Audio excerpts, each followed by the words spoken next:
How's it going, everyone? It's Sam. Today we have a lot of big news, including Elon Musk and Twitter being threatened to be taken off of the App Store for Apple. We also have Binance sending $2 billion to an unknown wallet. We have a lot of other news as well, with a lot of contagion being spread in, just clarifying who's really affected because of the FTX collapse, because we are getting more information, and a new company just went bankrupt. Now, I want to thank SYC, which there is a link to them underneath the video. I will talk more about them later, but definitely check them out. There's also a lot of risk right now in the crypto market. I've been talking about exchanges that are going down, and a lot of other influencers have been talking about that for weeks. Trezor is a one of the best hardware wallets, and they have a Black Friday sale. I'll put it underneath the links to SYC underneath the video. But they have up to 30% off on some of their products. So if you want to store your crypto on cold storage, use those links. There's also going to be a video that I post later today on some of the top cryptos to buy in the month of December before 2023. And I talk more about Trezor in that video as well. So just make sure you get that if you want that discount. So let's take a look at what's happening today.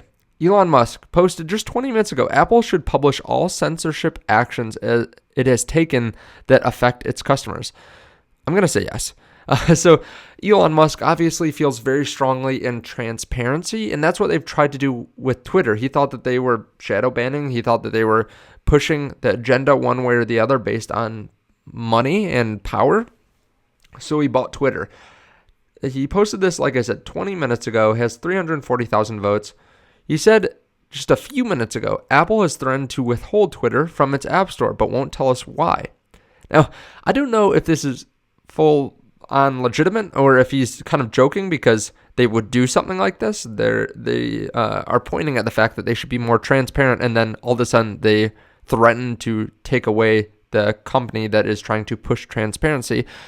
I'm assuming this is legitimate. I think he would get a lot of backlash if this was a lie, that he's spreading fake news about Apple.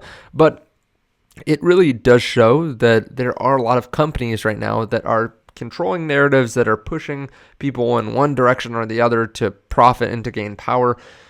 And I think we do need to continue to push for transparency. And you can like Elon or not, but he has been someone that has tried to push for transparency. If you don't like him, it's probably because he is quite transparent. He's not just putting on a smiley face and telling you everything you want to hear. He tells you what he thinks is right. So with that in mind, let's move on to some crypto news. Let me know what you think about that underneath the video, though. Silvergate Capital. This is a crypto bank that has fallen drastically throughout the year. Over the last month, it was up at $58, $59. It's fallen about 55 to 60%. Before that, it was all the way up at $110 back during the summer.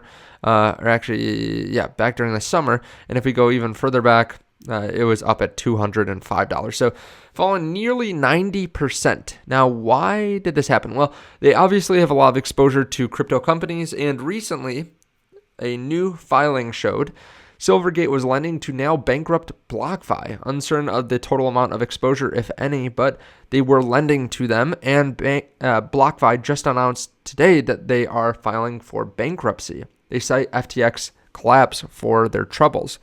Now, I do want to talk about the $2 billion coming from Binance going to an unknown wallet and what that means, and I do want to talk about a silver lining, some good news that we got here today in crypto. Before we go any further, I want to thank today's show sponsor, Scorpion Yacht Club. Scorpion Yacht Club is the world's first charter company to convert ownership of their charter fleet into co-owner yacht NFTs. So they're making the yacht experience a lot easier if you don't want all the hassle of having your own yacht. Now, you can become an owner through one of these NFTs. They have a couple different selections. You can get up to 7% annual staking because it's a real business that they're actually making profits on, and that's what they're using to pay staked NFT holders. They also have a yacht membership that's more affordable and hassle-free.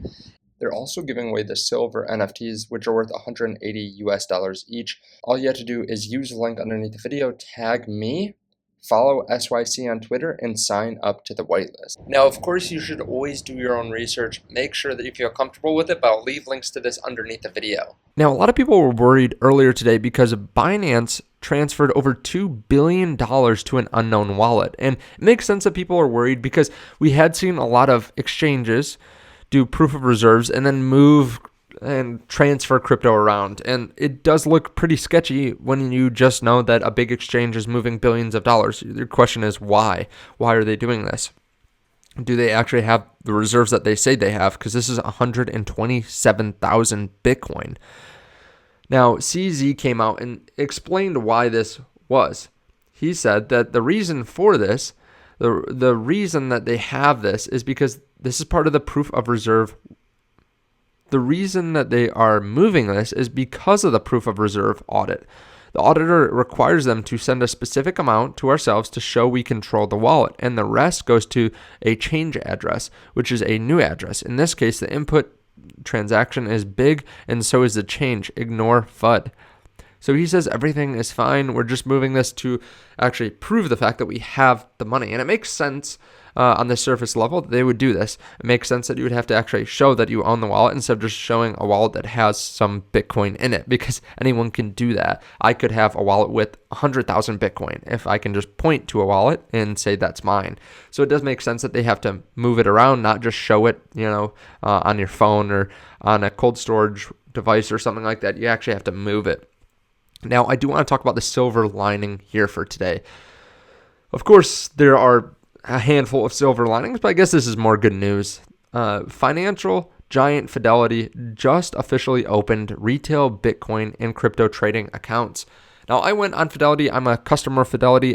I saw a wait list still, but supposedly they have opened Bitcoin and crypto trading accounts. Maybe it's, being rolled out to different parts of the US at different times, who knows, but this is good news. The adoption continues to happen even in a bear market. The fact is, good news continues to come in. It doesn't always affect the price, but eventually when there's enough good news and when there is enough change in the underlying usage of crypto, it does push up the market. And right now we're just in a really tough time overall in crypto. Now, I will be talking about some of the top cryptos to buy, I think, in the next couple months, and I'm going to be posting that in the next 24 hours, probably today. And I think it's going to be really good. It's talking about some cryptos that I have not talked about in months, if not longer.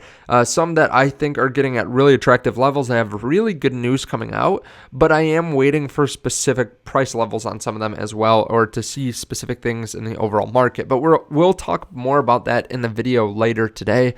Thank you so much for watching. Check out the links underneath the video, and I'll see you in the next one. Bye.